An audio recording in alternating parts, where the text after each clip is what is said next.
সকলকে জানাই আমার নতুন আরও একটা দুর্গাপুজোর ভিডিওতে স্বাগত। অনেক দিন পর কিন্তু ব্লগ দিচ্ছি, মানে লাস্ট সেই আমাদের কোন্নগরে শকুন্তলা মায়ের ভিডিও দিয়েছিলাম আমার ইউটিউবে। তো অনেক দিন পরে একটা ভিডিও দিচ্ছি, আশা করছি এই ভিডিওটা তোমাদের সবার খুব পছন্দ হবে, কারণ অনেকেই কিন্তু দুর্গাপুজোর ভিডিওর জন্য আমাকে মেসেজ করছিলে।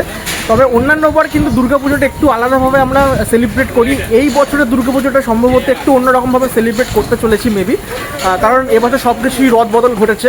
তো অন্যান্যবার এই সময় কিন্তু খুঁটি পুজোর মহড়া শুরু হয়ে যায়, এই বছর কিন্তু একটু সেটা আলাদা। তো আশা করছি সব মিলিয়ে পুজোটা ভালোই হবে অন্যান্য বারের মতোই। তবে আজকের এই ভিডিওতে তোমাদেরকে দেখাবো যে মা দুর্গা কিন্তু পাড়ি দিচ্ছে আমাদের বিদেশে হংকং। তো সেটাই কিন্তু আজকের এই ভিডিওতে তোমাদেরকে তুলে ধরতে চলেছি। তো এই মুহূর্তে চলে এসেছি পদ্মশ্রী ভাস্কর সনাতন রুদ্রপালের স্টুডিওর একদম সামনে, জয়ন্তী আর্ট মিউজিয়াম, যা কিন্তু অবস্থিত আমাদের এই উল্টোডাঙাতে। আর হ্যাঁ, চলো এবারে কিন্তু সামনেই আমাদের স্টুডিও, সেখানে কিন্তু আমরা এই মুহূর্তে প্রবেশ করবো। আর আজকে দেখতে চলেছি একটা দারুণ দুর্গা প্রতিমা। হ্যাঁ, তো আমি কিন্তু এই মুহূর্তে সনাতন রুদ্রপালের স্টুডিওতে কিন্তু প্রবেশ করেছি, এবং প্রবেশ করার পর যেটা দেখাবো বলে তোমাদেরকে প্রমিস করেছিলাম সেটা হচ্ছে এই দুর্গা প্রতিমা।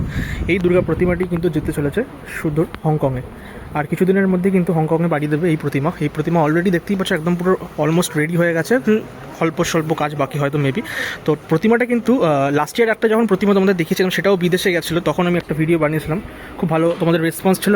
এই ভিডিওটাও আশা করছি তোমরা সেইভাবেই রেসপন্স করবে, এবং অনেক দিন পরে দুর্গা প্রতিমার মায়ের মুখ দেখতে পাচ্ছি এই বছর 2026-এ, সেটা খুব ভালো লাগছে। কেননা এই মুহূর্তের সামাজিক পরিস্থিতি সব কিছু মিলিয়ে মা দুর্গা আসা এবং সেই আনন্দ উপভোগ করাটা একটা কিন্তু অনেক বড় ব্যাপার, সেটাই আমরা চাই আরও তাড়াতাড়ি ফিরে আসুক আমাদের মধ্যে। প্রতিমাটা একদম ভালো করে দেখাই, খুব ভালো করে দেখলে তোমরা দেখতে পাবে গোল্ডেন সাজের ওপর কিন্তু মাকে কিন্তু সাজানো হয়েছে, পুরো সাজসজ্জাটাই। তার সাথে অপূর্ব মায়ের মুখটা কিন্তু লাগছে, দেখো সনাতন রুদ্রপাল প্রতিমা, আলাদা করে বলার কিছু নেই, সারা কলকাতা জুড়ে দারুণ দারুণ প্রতিমা তিনি করেন প্রত্যেক বছর। মায়ের মুখটা জাস্ট অসাধারণ লাগছে দেখতে। সেই প্রতিমাটা কিন্তু সম্পূর্ণভাবে জাহাজে করে কিন্তু পাড়ি দিতে চলেছে সুদূর হংকংয়ে, এবং হংকংয়ে গিয়ে কিন্তু এই মাতৃ প্রতিমা পূজিত হবে। এবং বুঝতেই পারছো আমাদের কলকাতা থেকে সনাতন রুদ্রপালের স্টুডিও থেকে যাচ্ছে এই প্রতিমা, তো সেখানকার একটা আলাদাই কিন্তু ব্যাপার থাকে। এবং লাস্ট ইয়ার তোমাদেরকে যেমনটা বললাম একটা প্রতিমা দেখিয়েছিলাম, সেটা সম্ভবত আমেরিকায় গেছিলাম যদি খুব ভুল না করে থাকি। এবছরে শুরু করলাম হচ্ছে সনাতন রুদ্রপাল জেঠুর এই স্টুডিও থেকেই, এবং এই প্রতিমাটা দিয়েই। আজকের এই ভিডিওতে তোমাদেরকে দেখালাম সনাতন রুদ্রপালের স্টুডিওর একটি প্রতিমা, যা যেতে চলেছে হংকং, এবং প্রতিমাটা দেখতেই পেলে কি অসাধারণ একটা মাতৃ প্রতিমা, একদম পুরো কমপ্লিট হয়ে গেছে।